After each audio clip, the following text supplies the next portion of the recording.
Atensyon mga SSS pensioners, magandang balita kakapasok lang. Maaari nyo itong gawin, maaari nyo itong makuha at ma-avail online lamang gamit ang inyong cellphone. Pag-uusapan natin dito sa video.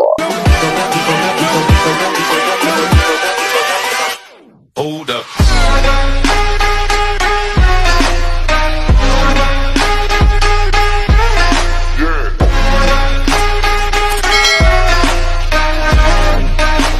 Hello mga ka-vlogs! Welcome dito sa aking YouTube channel. Magandang araw po sa lahat ng mga manonood.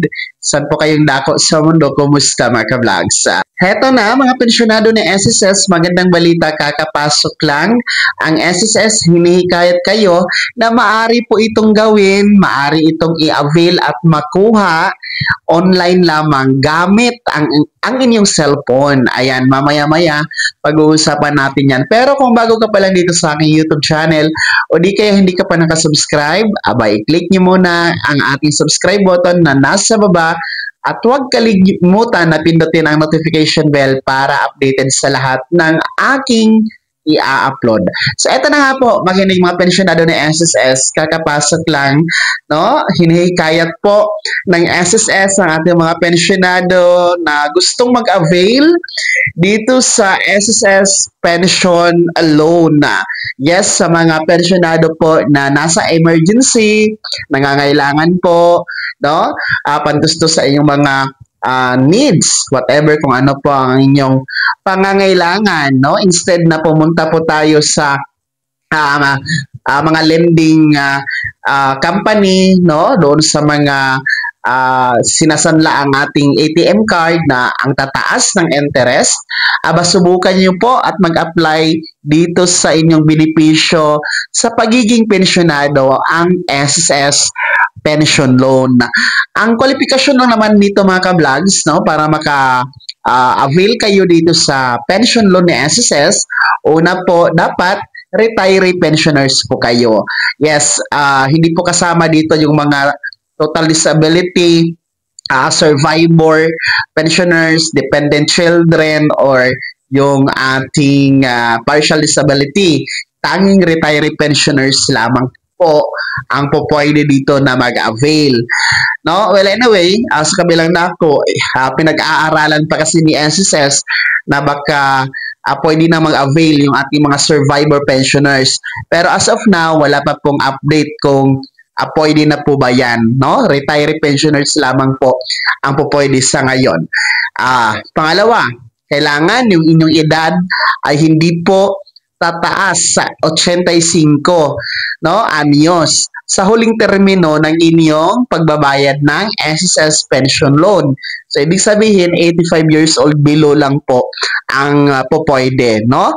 Pangatlo, dapat po ay active po yung inyong SSS loan na tinatanggap monthly. Ibig sabihin, wala po kayong pagputol ng pensyon, no? Kasi meron tayong mga napuputol ng pensyon, lalong-lalo pa yung mga hindi nag-comply ng AKUP tuwing buwan ng kapanganakan.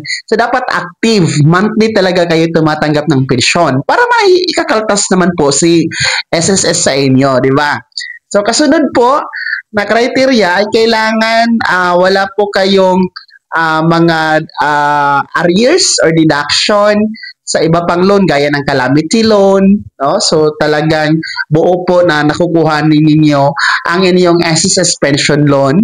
Tapos dapat meron po kayong registered or enrolled na DAEM. Ibig sabihin yung inyong disbursement account, enrollment module, no?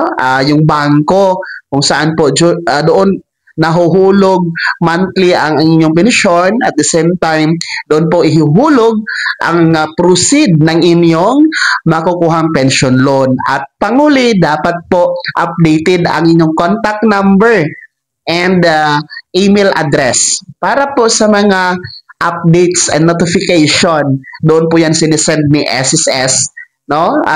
Kung ano po ang status ng inyong SSS pension loan. So, i-avail nyo na mga pensyonado, no? Itong pension loan ni SSS. Ulitin ko, instead na doon kayo magsanla na yung ATM card sa mga lending, mga pautang na ang tataas ng interest, tapos kinukuha ang inyong ATM card, aba dito na lang po kayo sa SSS Pension Loan dahil hindi po kukunin ang inyong ATM card. At the same time, every month, meron pong ititira sa inyo sa SSS. Hindi po yan kukunin lahat ng pensyon ninyo. May maiiwan, may matitira po pantustos sa inyong mga pangangailangan o magagamit nyo. Kaya sa mga interesado, pwede nyo itong gawin online gamit lamang ang inyong cellphone. No? Punta kayo sa inyong my.sss account and then punta kayo sa loan, then SSS loan. Click nyo lamang po, magpo-proceed yan once qualified kayo. And then, antayin nyo lamang po 3 to 7 working days ni SSS, mahuhulog na po yan sa inyong registered bank account, sa inyong DAEM, no, ang proceed ng inyong pension loan. O di kayo naman po sa karagdagang impormasyon, pwede kayong bumisita sa pinakamalapit na SSS branch na andyan sa inyong lugar. SSS Pension Loan, avail na mga pensionado. Kaya naman mga SSS pensioners, sino po sa inyo dito ang naka-avail na ng pension loan? Kumusta naman po ang experience ninyo? At sino sa inyo dito ang interesado po mag-apply ng pension loan ni SSS? Ang inyong reaction at komento ay bahagi nyo po sa comment section na nasa baba. Pakilakip ng buong pangalan at kung taga saan kayo. Bago ko magtapos sa video na to, kung gusto nyo pong sumuporta sa aking YouTube channel, maaari nyo pong i-click ang ating super thanks button na nasa baba. Sa mga gusto maging miyembro, pwede i-click nyo po ang ating join button. Maraming perks dyan mga ka-vlogs, be my member now. Shout out po sa ating mga members dito sa ating channel. Hello po sa inyo.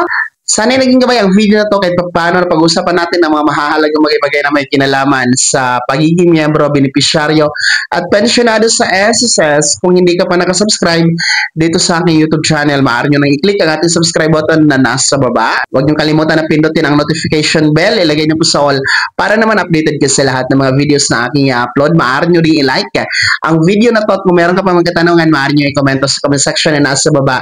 Paki-follow na din po ang aking official Facebook page na nasa screen niyo. Muli po, ako si Daniel Timpawa na nagsasabing dito sa aking YouTube channel, pawang katotohanan at lahat totoo lamang.